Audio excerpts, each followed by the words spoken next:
What it do? It is I, Andre Romance, aka Strong Love. I'm up in this thing, man. I'm tired. I'm looking all tired, but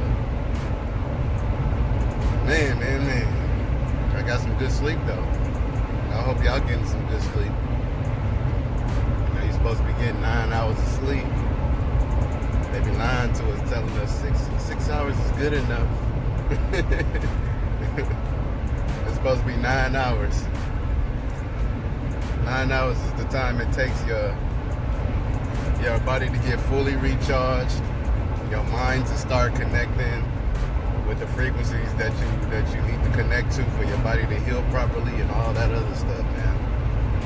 And for you to sync back with God and all this spiritual stuff happens once you hit 9 hours. But man, I just recently learned about that too. You know, I was looking at some Dick Gregory videos, and he mentioned something about sleep, and so I went and did the research. I went and looked it up, and yeah, it is very true. Sleep has different stages, you know, that deals with different parts of your body and your spirit or whatever. It's like everything happens in stages. It's kind of like if you was charging a real battery, how you have like some chargers, they do this pulsating charge or whatever. After it gets fully charged, it starts to pulsate. And by pulsating, it doesn't kill the battery. It allows the battery to stay fully charged, and then it maintains the lifespan of the battery while it's on charge. And so I think that's kind of like somewhat what the body does when you go into sleep. You have like these different stages of sleep that do different things. So apparently 6 hours of sleep is all the sleep that you need to get up and go to work. That sound a little sketchy to me. You know, you got people that's like, yeah, all you need is 6 hours because all they want you to do is come in and work in the morning. You know, they don't want you to sync up and get fully charged and have no brilliant ideas pop off in your dreams and stuff like that. They don't want you to dream. You know, they don't want you to do all that. They just want you to be just charged up enough to come and bust your butt at work and be tired and all wore out again. So make sure y'all getting y'all rest. That's before anything. Make sure y'all getting y'all rest. Now after you get your rest, make sure you're getting out and getting active. You know what I'm saying? It's easy to sit on the couch on your day off, but make sure you get out in the sun and feel a little bit of this warmth, man. Because your body need that too. Don't spend your time off being tired. You know what I'm saying? It's just a waste of time on life, you know. Get out and actually do something with that time. If you ain't got very much time in your life, you need to be figuring out how you can gain more time for your life. And that the little time that you get, use that little bit of time, you know, to figure it out. And make it happen to where you get the most of your time and still get the money. You know, don't allow this lifestyle status to run your life. The paper chase. Everybody chasing the paper. The rappers is telling you stay up and don't sleep. Don't do that. Go to sleep. Because you need all the rest that you can get. Especially in this day and time with these dang on 40 hours a week. They be trying to get a brother home. Man, I can't understand it, man. It's like who decided that it was gonna be 40 hours a week? Like who decided that? I didn't vote for that. I know I didn't vote for it, but we all affected by it though. I'm thinking more like 20 hours a week is good enough for me. You know what I'm saying? Like half that time. Cause I know, my days would be so much smoother if I just had to go into work for 4 hours and and after 4 hours I got off, man, life would be gravy. But then you know how people is. They get that 4 hours a day, and they'll start complaining about that too. And they'll get that 2 hours a day, and they'll start complaining about that too. Like, man, you can't never satisfy nobody, you know. But shoot, yeah, 4 hours a day, man, I'd be happy with that. And if I was making the same pay for 4 hours, man, even better, man. That's what I would like to get to, something like that, man, like where people get their time back with their family, you know? That's what everybody's striving for. The American dream used to be, you know, having a house and a wife and kids and a little dog, a little house on the prairie type stuff, you know what I'm saying, with the white picket fence, you know, a nice piece of land, big old tree on the front side or the back side with a Goodyear tire swing on that bit. Man, that used to be the American dream. Not the American dream. The American dream now is about status, man. It's like, I got the best car, the best clothes, I'm dripped out, you know what I'm saying? I'm making this money. You know what I'm saying? I got a few degrees. That's like the status right there. I'm going and I'm shopping in the big name stores and eating lavish in the big restaurants and stuff like that.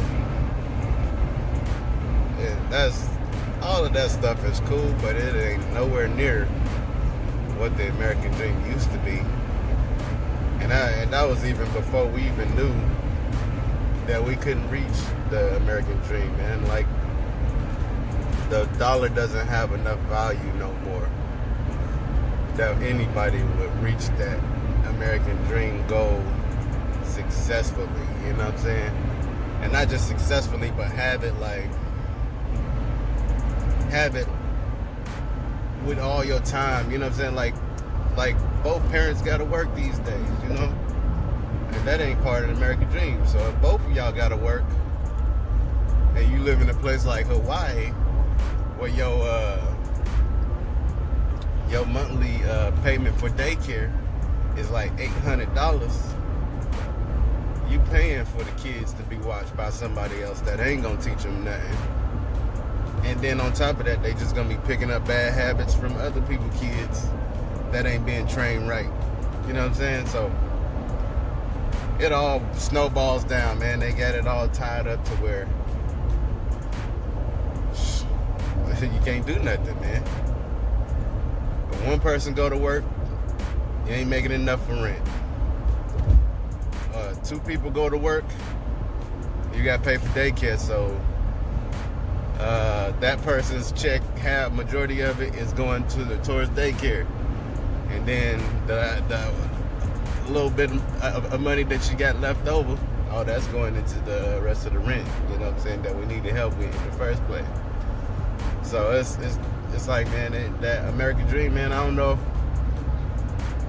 women fighting for their rights was really a good idea. Like it showed power, you know what I'm saying, and it showed motivation. It's inspirational to see like how women have gained their rights and all that stuff. But at the same time, I think it was a double-edged sword. You know, they fought so they can get in and work and be in corporate America and all that stuff, man. And now they gotta work. They can't just sit at home like they used to, man. And it's like, hey, now y'all working because y'all gotta work. And then on top of that, y'all independent women now, you know what I'm saying? Like, y'all all single. Majority of women that got the big name jobs are single. And they gotta work. They can't do the stay at home mom thing, you know, the way the structure should be. You know, they're not a partner anymore. It's like some of these women, they the breadwinners of the house.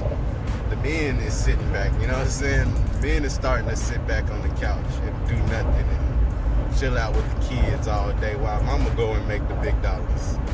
So And then she coming home with all the stress. Women can't take stress like men, you know? We was built differently. The men was built to take the toll. The women, they was built with patience. You know, y'all women, y'all was built to have patience for the kids and be able to go a full day with these little men, with these little things, you know what I'm saying? But these kids, man, especially these days, they ain't like how we used to be. We was bad, but we wasn't like intelligent bad. Like these kids got a point and purpose behind being bad. Like they got a plot to their badness. We ain't have all that. We just was bad because we was curious. You know what I'm saying? We was bad because, you know, you just was curious about something and you just wanted to see what it was gonna do. You know, even though your mama told you not to do it, you just wanted to see for yourself. And now these kids, man, you tell them not to do something, they look at you and they grin and smile and say, I'm gonna do it anyway. I don't care what you say, I'm about to do it. And then I'm gonna see what your reaction is because I did it. That's how these kids think today. But yeah, women, man, y'all have the patience to deal with these kids on this level. But now y'all threw away y'all opportunity to raise y'all own kids at these younger ages so that y'all can go and make money. And society has taken note of it and said, yes, that is a perfect way to destroy the American family. Let's go and let's make it to where not only the man gotta work in the house, but the female gotta work too. And then who takes care of the kids? Oh yeah, somebody that can't really discipline them. Oh yeah, somebody that can't do nothing to them when they cut out. So they just gonna be jacked up.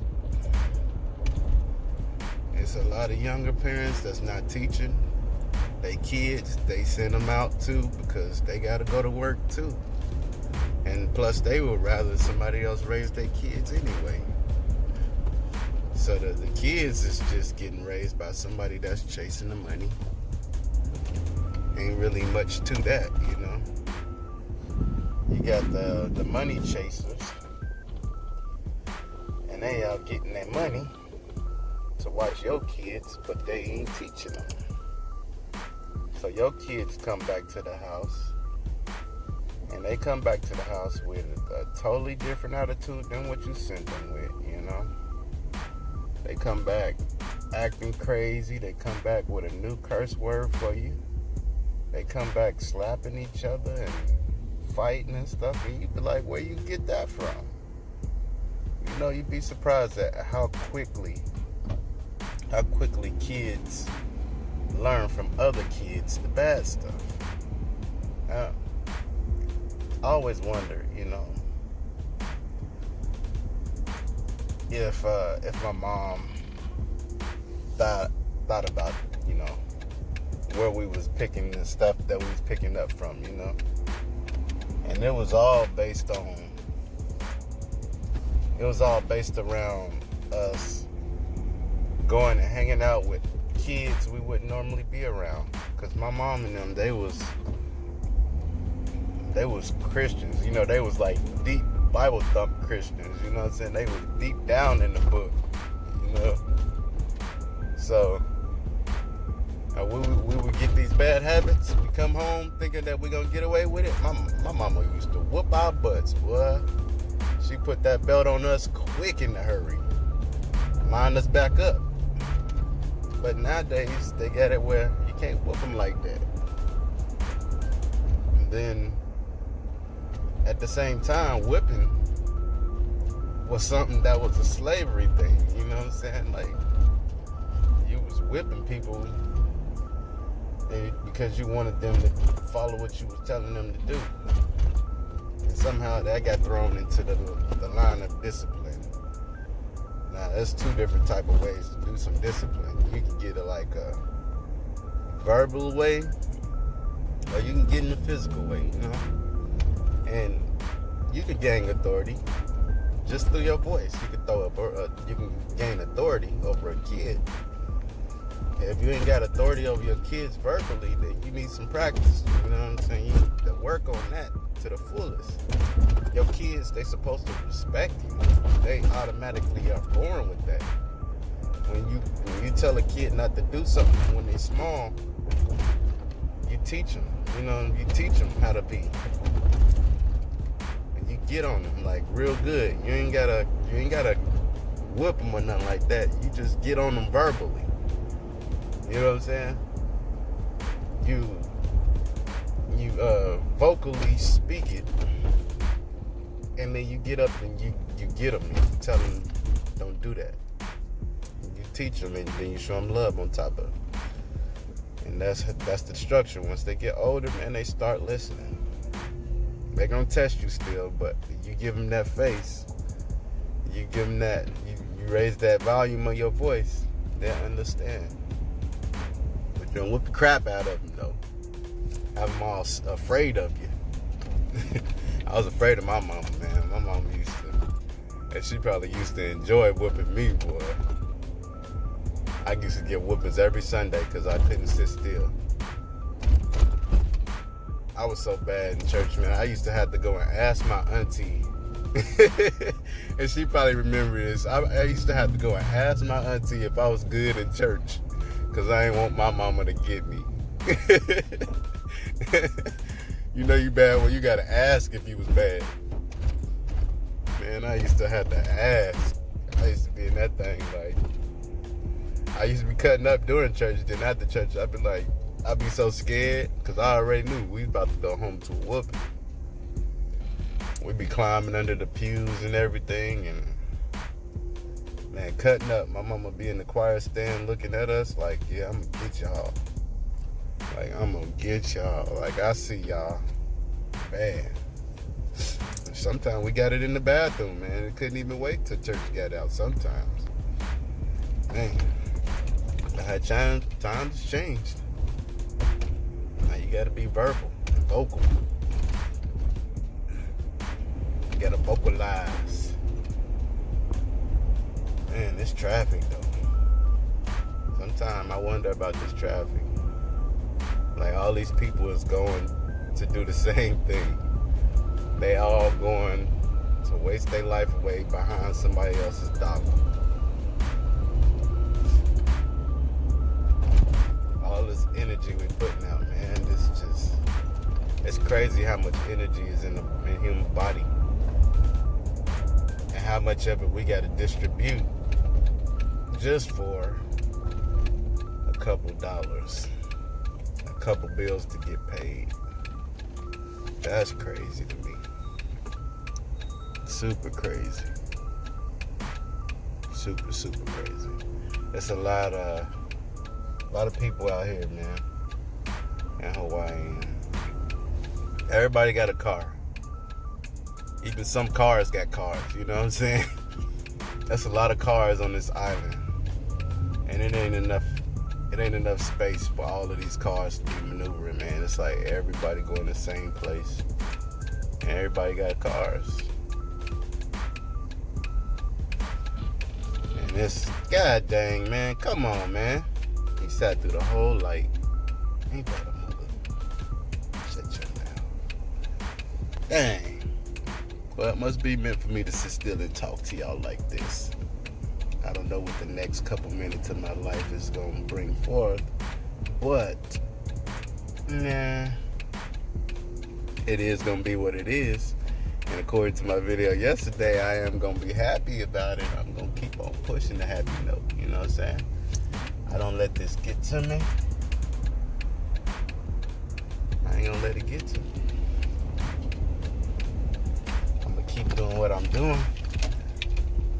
And until I get to where I am living what I'm preaching, because I got to go work and all that stuff too. But I'm figuring it out. And once you figure it out, you can't be stopped. I'm on an agenda, y'all. And hopefully y'all get on y'all's too. Go after what y'all believe in. And stay true to what you feel in your heart. Man, they didn't cut off 4 parking spots. stay true to what you believe in, man. Don't let people detour you from what you believe and how you feel. Alright? My name Andre Romance, man. I am signing off. I'm gonna check y'all later.